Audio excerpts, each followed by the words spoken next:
Hey, what's up, guys? Good morning, everyone. Back today with another episode of What's Happening in Baseball Today. And apparently, a lot is happening. Just recently, we had the Nolan Arenado trade. I'll touch base on that. We had a rejected proposal by the union to the league about when they want to start the season by. We'll touch base on that, and a little other things here and there around the sport of baseball. I'll try to keep this to no more than 15 minutes. I don't want to bore anybody, but I could talk baseball all day about anything. So where do we begin? Let's start with Nolan Arenado. Um, hmm, I don't get what the Rockies are doing. There's no reason for them to make that type of trade. If you're not aware, they traded Nolan Arenado just recently to the St. Louis Cardinals, basically in exchange for a bag of balls.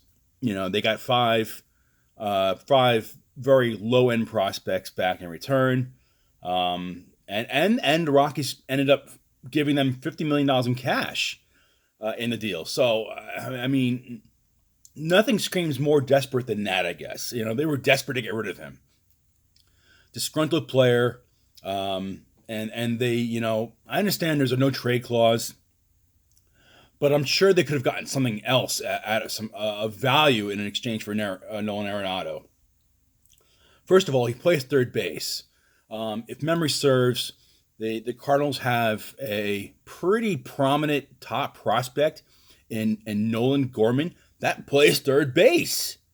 You're telling me you couldn't get him in exchange for Arenado? What is Gorman going to do now? I think he's primarily predominant at third baseman. So what is he going to sit in the minor leagues forever? You might have shipped him out to Colorado. That would have been fair compensation, at least a start. But no, the Rockies settled for five low fringe prospects. They went quantity over quality, and the brain trust over there in Colorado it just screams at I don't know what I'm doing. I'm told to save money, so I'm gonna do the first bonehead deal that I can, and that's what they came away with.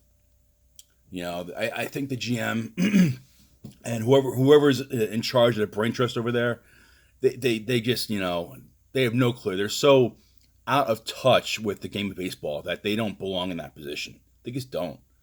You know, you know. Arenado is the face of your franchise. Now, I guess, you know, I don't know how he's going to perform in St. Louis. I really don't. In my opinion, I wouldn't have touched Arenado. Uh, Going back to all his splits between home and away, he's only ever really performed at Coors Field. Well, guess what? You're not going to be playing there anymore. You're going to play in St. Louis, and I think in on the road, he was more like a 260, 270 hitter with mediocre power. He's still going to play, Gold Glove defense, but I just don't see him being that type of player. It's going to hit, 310, 320, 330, have 130, 140 RBIs, and mash 40 to 50 homers. He's not that type of player. Maybe in Colorado he is, but anywhere else he's not. So I don't know. Maybe that was an argument why St. Louis didn't include Gorman in their initial package. It's debatable, but again, you're giving away the face of your franchise. You're giving them $50 million. You got to get something back. You got to get a top prospect back, and they just didn't do that. Um, so I mean that was a strange one all around, and then it took like 4 days after it was announced to get the deal done. So yeah, I guess I don't know what they're doing over there. I really don't. But I feel bad for the Colorado Rocky fans. They're setting this franchise back years, years. They really are. Now there's talk of possibly re-signing Trevor Story. Dude, just do the full-on rebuild. You're not going to compete with the Dodgers. You're not going to compete with the Padres. You're in a lost division. The Giants are significantly better than the Rockies are. So to re-sign Trevor Story, it makes absolutely no sense. I think Story has another year or two before his free agency comes up. Just trade him now. There's no point in keeping him. You want to get something for him. The more years, the more control you have over a player. Generally speaking, the larger the package you can recruit back. So, if I'm the Rockies, I'm searching for a trade partner. Here's Trevor Story. He's got like 2 years of control left. He's coming up into the prime of his career. You got to make a big splash and get a top prospect in return. Now, if you're going to trade him to the Rangers, which I've heard that could be a possibility here and there, I don't know. The first player I'm asking for is Luis Angel Acuna. He's a shortstop. Well, if you're giving up Trevor Story, you want to get him back. That will be a nice start to rebuilding your franchise. I think he's going to be a huge player. I don't know if he's going to be ever as good as his brother, Ronald Acuna Jr., but I think Luis Angel is going to be a perennial all-star. He's a young kid. I think he's 18, going on 19. He's starting to fill out in his body a little bit. I think playing a full year of minor league ball is going to be truly beneficial instead of just training at the alternate site, whatever. But yeah, I mean, that's what I'm asking for. I want a top prospect. If I'm giving up my best players, I got to get top prospects in return. So that's all there is to it. That's baseball 101. Otherwise, your franchise is going to suffer for years. I mean, I don't make this up. This is fact. This is fact. So enough about the Rockies. So let's. Oh, I want to touch base on the Yankees as well. And then I'll save what's going on with the MLB and the Union for last. So here we have the Yankees. Brian Cashman is shooting off his mouth. Why? He's calling out DJ LeMahieu. He's calling out all his players. He called out Gleyber Torres, Gary Sanchez. Dude, just shut your mouth. You've been the GM for almost a quarter century. I get it. You've been here since the Stone Ages, which is incredible. I mean, if George was alive, there's no way this man is still calling the shots. It just isn't happening. But the truth be told, unfortunately, Mr. Steinbrenner passed away many years ago, and that opened the door for Cashman to stick around, I think, for longer than he should have. He thinks he's like the top dog. Well, maybe he is. I don't know. But Cashman needs to tone it down. Don't call out your players. You want your players to be happy. There was no reason. You just signed DJ LeMahieu. There's absolutely no reason in the world why you need to say, well, the delay was on him all this time. He's trying to make the best deal he can for himself. You got him initially on a super team-friendly contract, which he significantly outplayed. I mean, he was all world for the 2 years that you paid him peanuts for. Give the guy his money.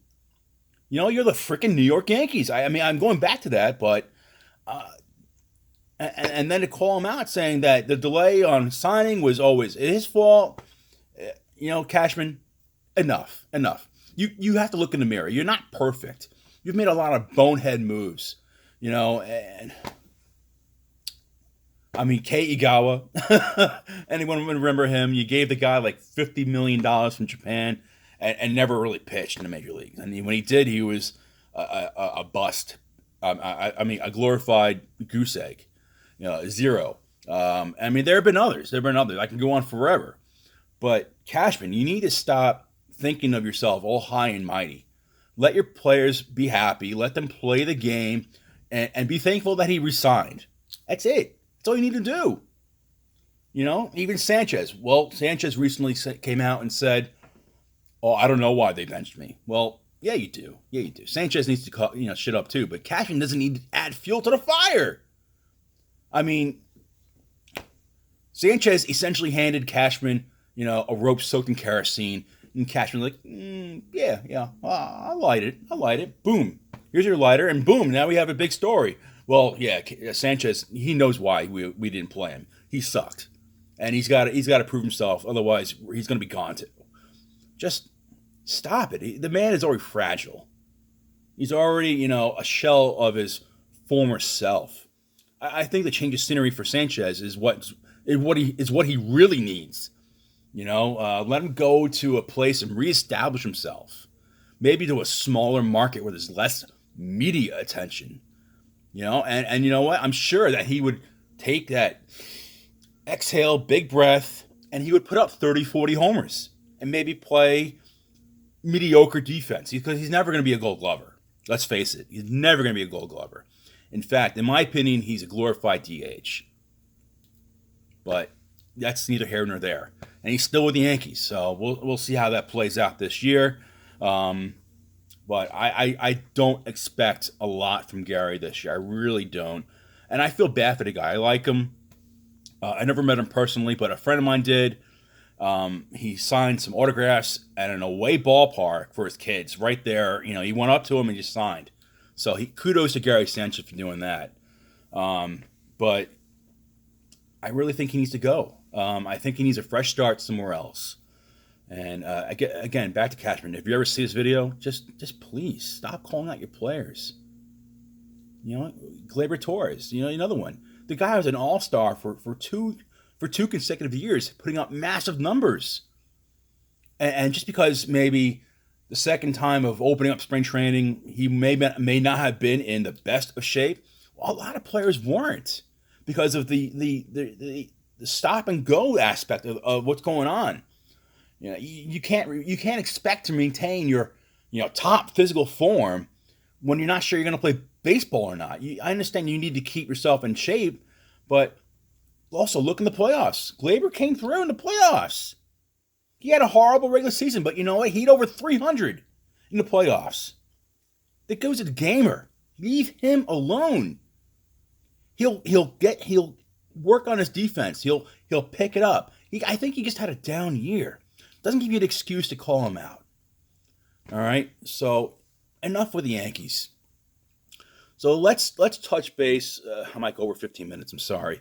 So let's touch base with what's going on with the union and the league.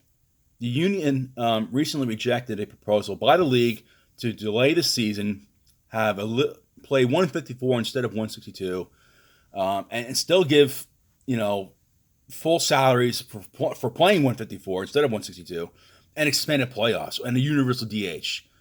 And they balked at that? I'm like, what are you doing? I'm watching MLB, in fact, a little while ago, right before this video, and even Harold Reynolds of the MLB Network was like, I don't get what they're doing. You're being paid to play a full year, just delay the start of the season like maybe a month, and have expanded playoffs, and we're going to give you the universal DH. All right, that's 15 more jobs. Last time I checked, Nelson Cruz hasn't been signed yet. The man that can mash. He's going to be, 48 years old? I don't know, a little less than that, obviously. But, I mean, the Duke, he's still putting up numbers. The man needs a job. And that extra 15 jobs would have maybe given him an opportunity with an NL team that would not have been there previously. So I really think the union did themselves a serious disservice. I don't understand their reasoning, their rationale, their brain trust over there. Tony Clark has made a lot of questionable decisions, horrendous decisions that he claimed are in the best interest of his players in the union. I really think he's out of touch with what's going on in the game today. And I have to give kudos to Matt Vasgersian. He said it earlier. Your enemy is not Rob Manfred or the league. Your enemy here, you're the person. The thing you're going up against most here is the pandemic. COVID-19 is still out there. So to start the season a month later, it just made all the sense in the freaking world. There's going to be more vaccines out there. There's going to be hopefully less cases out there. And they made another point on MLB Network. You have 15 teams that open up spring training in Arizona. Well, last time I checked, Arizona has the highest freaking COVID rate. What are you doing saying no to that? You want to delay the season a little bit. You really want to put all those players at risk, all the staff at risk. Come on, man. Tony.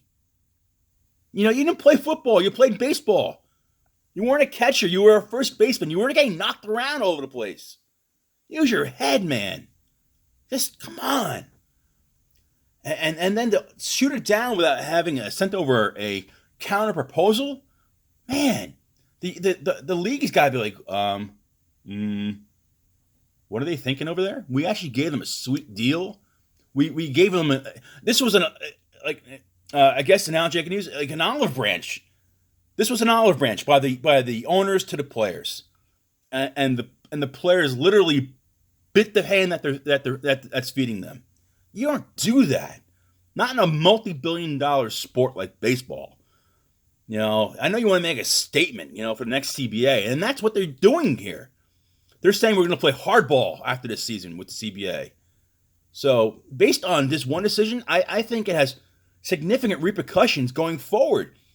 I don't think there's going to be any games or maybe another shortened season after I think there's going to be a strike. I really do. I hate to say it, but if they're making a statement by saying no to this. That's what they did. They said we're going to play hardball. We don't trust you guys, and we're going to hold out for everything that we want in the next CBA. And whether we play or not, I don't care. That's what they're saying. That's what they're saying to their fans. That's what they're saying to the owners. That's what they're saying to everybody. We're looking out for number one. And it's 94 all over again. It took years. It took years for baseball to come back the way it did. And now all that hard work is going to be undone. I hope I'm wrong, but that's just the way I'm leaning now. Well, I hate to end on a sad note like that, but feel free to hit me up. Leave a comment. Let me know if you agree with me or not, what you liked, what you didn't like. And, let's pray I'm wrong on this. Let's pray that they somehow come together and form a new CBA before December 1st of this year. Because I think we won't see baseball for a while after the season. But I could be wrong. Let's hope I am. All right, guys. Well, stay home, stay safe, stay healthy, and I'll see you guys on the next video. Bye.